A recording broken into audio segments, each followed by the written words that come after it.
Welcome to Mormon Book Reviews, where an evangelical encounters the restoration. I'm your host, Stephen Pynakker, and I am having a very, very difficult time taping this. Literally like 5 or 6 times now. Every time I try to tape it, something happens. I did one complete one, which I thought was fine, and I started thinking about it, and I didn't like the way it came across. So I am really having a hard time taping this Tuesday tangent for whatever reason. I don't know. Am I not supposed to? I have no idea. This is really weird, folks.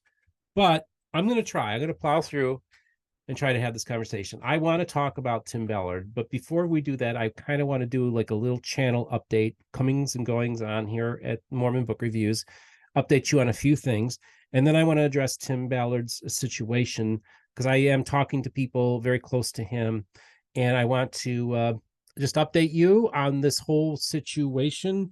But before we go there, let me just say a few things. This month's book giveaway, book drawing, is The Burning Book, a Jewish Mormon memoir written by Jason Olson. It's a really good book. I posted my interview with him about this book a little over a month ago, and it's closing in on 35,000 views. It's a pretty remarkable thing.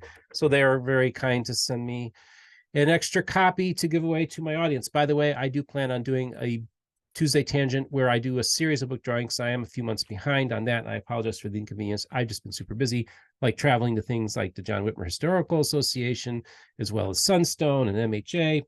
John Whitmer Historical Association is affiliated with the Community of Christ. It's their historical association, and I was honored to be invited to give a presentation at this conference, and it was actually the idea by Matt Harris, who said, well, you guys talk to all these different groups. Why don't you have your podcasts? So basically what we did was you had Rick Bennett of Gospel Tangents, David Boyce of 52 Churches in 52 Weeks, and myself give presentation about our different encounters with different restorationist groups. And it was really interesting. And it might be turned into a paper. Dr. Kyle Bashirs has offered to possibly do that. So who knows? I might get published, which is crazy. I'm just some layperson giving presentations at historical conferences and now might get published. That's kind of cool. I just want to touch base on a couple interviews that I did recently, getting lots of great feedback for my Richard Bushman interview. People are loving it. I just want to let everybody know that he's coming back on along with Claudia, his wife, and we're going to do an interview about their legacy in the Mormon studies community and kind of look back because they're both in their 90s. And folks, we need to talk to them because we don't know how much longer we'll be able to. Now, one of the highest compliments he paid me on my interview with him was on tape, on film, said, as I was describing certain things to him, he goes and says, Steve, I wish I had consulted you for my book. Wow, pretty high praise. That was his Joseph Smith and the Gold Plates book, by the way, which just came out recently. Also been getting great responses from my interview with Nehemiah, Dr. Nehemiah Gordon, he's at the top flight Hebrew scholar. And we're going to be doing some projects together. I was aware of him. I've watched some of his stuff in the past. My neighbor sent me a link to his stuff because he's actually pretty popular in my Christian community I live in here. Man, he had interviewed Dan Vogel. And so Nehemiah, or Nehemiah as we call him, has a YouTube channel called Nehemiah's Wall. And he's got like 35, 40,000 subscribers. And I saw it and I thought, well, I'm going to email. And he got back to me right away. Well, turns out he watched my interviews with Dan Vogel. And that was one of the inspirations for him to have Dan Vogel on his program. So I thought that was really cool, getting great responses on that. Watch for more projects with that. Let's see. Oh, and I'm not going to be doing any more traveling this month for the rest of the year. So I want to save up some money for traveling next year. I also wanted to point out this wonderful set of books that this whole set, these blue books here. They're part of the annotated edition series of like the Book of Mormon, the New Testament, Book of Jasher, Isaiah. This is just hot off the presses, the 5 books of Moses. And this was I'm one of the first people in the country to get this because this just arrived. But David Hocking, who's the editor of this series, this annotated edition, he sent me this copy. And so I got the complete set and I'm going to be interviewing him soon. So it's really cool to get something gifted like that to me. Also, I have been having some kind of antagonism with some Christians online who have been attacking me and even questioning whether I'm truly a Christian or that I'm in league with the church or perhaps even working for the church. I'm just going to say, I forgive you guys. You are spreading lies about me. You are bearing false witness. Stop it and grow up. I don't think you understand what I'm doing. But either way.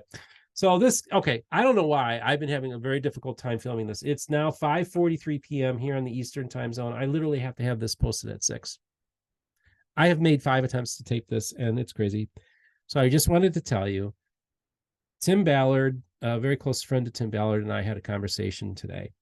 And this person wanted to, I've been talking to all the different camps, right? So, and there are good friends of mine who believe that Tim is a sexual predator and that all these kind of things. And I also have friends of mine who are friends with Tim and still are defending him.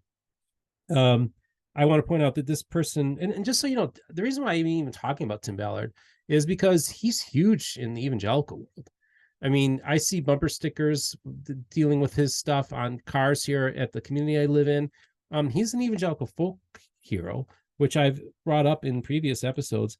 But Tim's friend, he's close to him. He's just speaking for himself. But we talked earlier today, and he had mentioned to me that he believes that Tim looks like he has been excommunicated. So there's a lot of people out there speculating that he wasn't, but he's conceding he thinks that he was, and there seems to be a lot of evidence that's building on this. I also want to say that these allegations against him are very serious, and I take them very serious as well. So I don't want to downplay that at all. And this person even concedes: is it possible that Tim could have stumbled in this area? It's entirely plausible. But he did tell me this person has spent a lot of time with Tim. He's a very close friend to him, and he wanted to clear the air on a few things. First of all, there's this thing about the whole, because I brought this up to a few faithful members of the Church of Jesus Christ of Latter-day Saints, and one of their biggest concerns is him consulting a psychic to channel Nephi to help with the Operation Underground Railroad. The person wanted to clear this, and you tell me what you think about this. But this individual told me that Tim did not consult a psychic. This was actually a person who consults with the CIA or other PSYOPs operations, and they are a remote viewer. And this person has worked for the government to do remote viewing for the government, and Tim employed this person. I'm assuming he may even have connections through whatever CIA or whatever groups he was affiliated with that somehow was doing this. Now, I do know that the government has in the past has employed remote viewers. If you watch the movie or the book, The Men Who Stare at Goats, it talks about that, which is kind of interesting. So if that's the case, this person says, look, if they think this person passes muster with the CIA or whatever organization affiliated with, it would have passed muster for Tim. So that's just something this person wanted to put out there. And it's also, this person said that, and by the way, Steve, they did not consult Nephi from the Book of Mormon, and said that there was a profound spiritual experience that Tim had, but it's for him, this according to my friend, it's too sacred for Tim to talk about. So that's why Tim hasn't cleared the air on the psychic Nephi situation, which is, sounds kind of weird. And also, for many people like Michael Shermer of Skeptics Magazine, who I've had on my program, they would say that remote viewers are just as legitimate or illegitimate, if you will, as a psychic. So I know that many skeptics wouldn't hold much water for them. I also just find it really interesting, the whole dynamic of the political situation, of course, with the Senate run. According to what's going around, a week from today, Tim is supposed to announce his candidacy for the U.S. Senate. I don't know if that's going to happen or not, but it's just an interesting thing where we're seeing a lot of the politics play out here too, amongst many progressive members of the Church of Jesus Christ of Latter-day Saints, as well as people in the ex-Mormon community. There seems to be political alliances that have been formed, which I find to be an interesting development, because there's often been a lot of animosity between the ex-Mormon community and the progressive wing of the church, and it seems like they seem to all be united in their dislike of Tim Ballard, which I find to be an interesting development in that world as well. I said some other things on my other video, but I was like, you know what? I don't want to go there.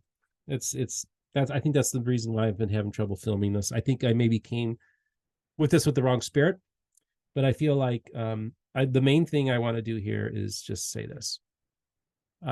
Tim Ballard, I don't know if you know who I am, but I'm basically the only neutral Mormon podcaster, even though I'm not a Mormon. I'm an evangelical Christian. And I just wanted to invite you, if you wanted to come on my program, to to tell your side, you're welcome to.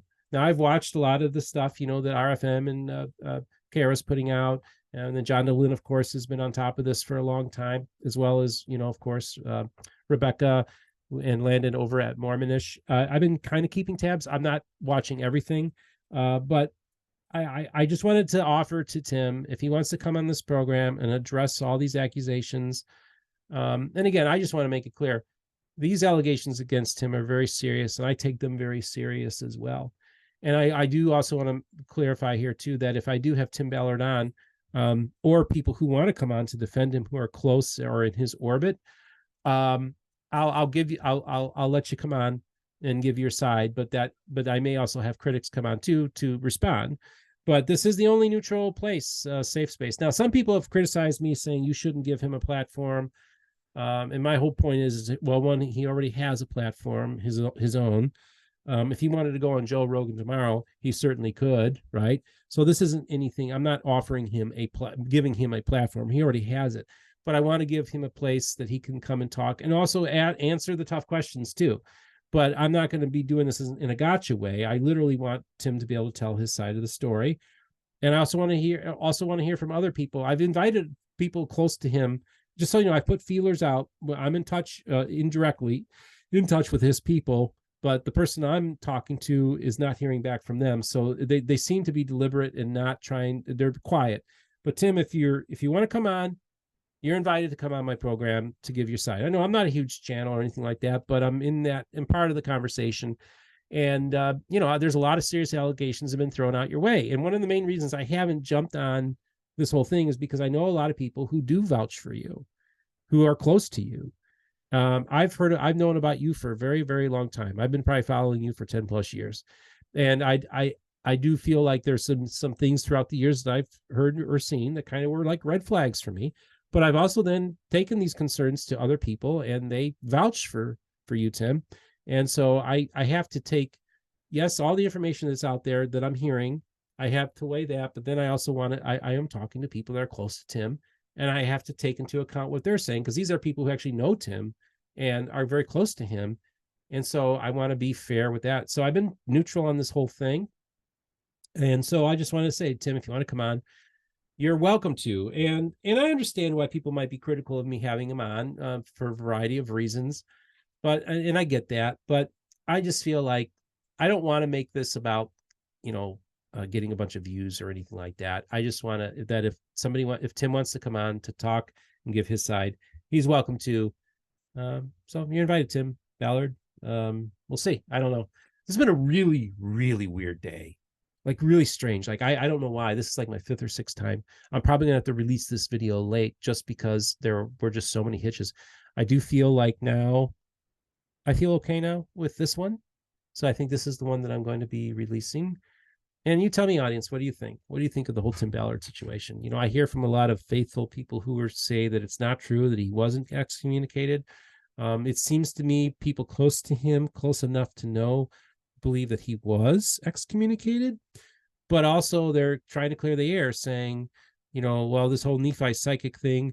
I've also heard that there some of the former employees that are saying stuff about Tim, some of their stories aren't adding up. So I don't know. That's just another thing. But again, I'm just trying to be neutral here. I'm very curious to get to the bottom of this. This is obviously more than just a book review program. It's never been just a book review program almost from the beginning. It's been a place where we have a lot of different conversations from a lot of people from a lot of different perspectives. And I want to just keep it that way.